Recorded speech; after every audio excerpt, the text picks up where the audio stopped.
नमस्कार, बहुत स्वागत आपका अनादि टीवी पर। मैं हूं आपके साथ पारुल। खबरों की शुरुआत करेंगे। मध्य प्रदेश के मुख्यमंत्री डॉक्टर मोहन यादव कुशल वित्तीय प्रबंधन के दम पर प्रदेश को आगे ले जाने का काम कर रहे हैं।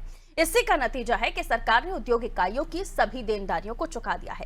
साथ ही कोयला कंपनियों को भी पूरा भुगतान किया जा चुका है।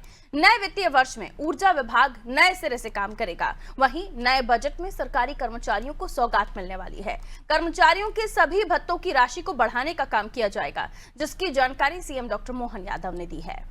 कुशल वित्तीय प्रबंधन के कारण से सभी विभाग अपने अपने स्तर पर अपनी पुरानी देनदारियां भी चुका करके नए दृष्टि से जो नया विकास का हमने बजट का पैमाना लिया है उस दिशा में लगातार काम कर रहा है। मुझे इस बात की प्रसन्नता है कि बीते 2 दिन पहले ही हमने हमारे उद्योग विभाग की सभी एमएसएमई, हैवी इंडस्ट्री, लघु कुटीर उद्योग की सभी प्रकार की औद्योगिक इकाइयों के लिए लगभग पूरे वर्ष में 5,225 करोड़ की बड़ी धनराशि देते हुए केवल एक विभाग में ही हमने अपना सारा पुराना जितना भी देनदारी का बकाया था वो सब कुछ चुकाने का काम किया। उल्लेखनीय है कि पूरे प्रदेश के द्वारा ये पहली बार ऐसा हुआ है और पूरे देश में मध्य प्रदेश एकमात्र राज्य है जिसने अपनी सारी देनदारियां बीते 5 साल, 7 साल, 8 साल पुरानी सारी चुकाने का काम किया है। मुझे इस बात की और प्रसन्नता है कि सरकार के कुशल वित्तीय प्रबंधन के बलबूते पर ही ऊर्जा विभाग के द्वारा पहली बार नए वित्तीय वर्ष में 1 अप्रैल 2025 को मध्य प्रदेश राज्य के द्वारा सभी केंद्रीय कोयला कंपनियों की देनदारी का 100% चुकारा कर दिया गया है, उनका भुगतान कर दिया गया है।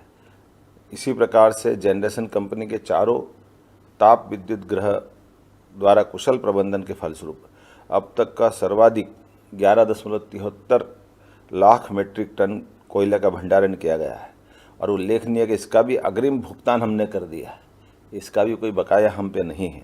मुझे इस बात की प्रसन्नता है।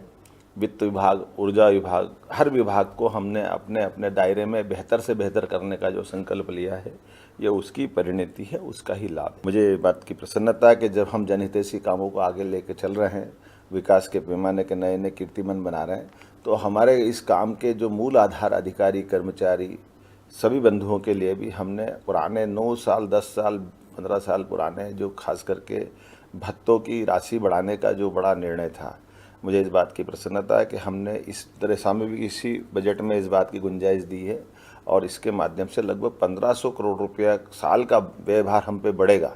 लेकिन कुशल वित्तीय प्रबंधन के बलबूते पर हम अपने अधिकारी कर्मचारियों का भी बराबरी से ध्यान रखेंगे और खास करके सरकार, अधिकारी, कर्मचारी, जनता सबकी मनोभावना के साथ एकता के साथ एकजुट होकर चले, इस भावना से हम बढ़ रहे हैं। जो हमने बजट भाषण में कहा था, बजट में प्रस्तुतिकरण में कहा था कि हमने 1 रुपया भी टैक्स नहीं लगा कुशल वित्तीय प्रबंधन के कारण।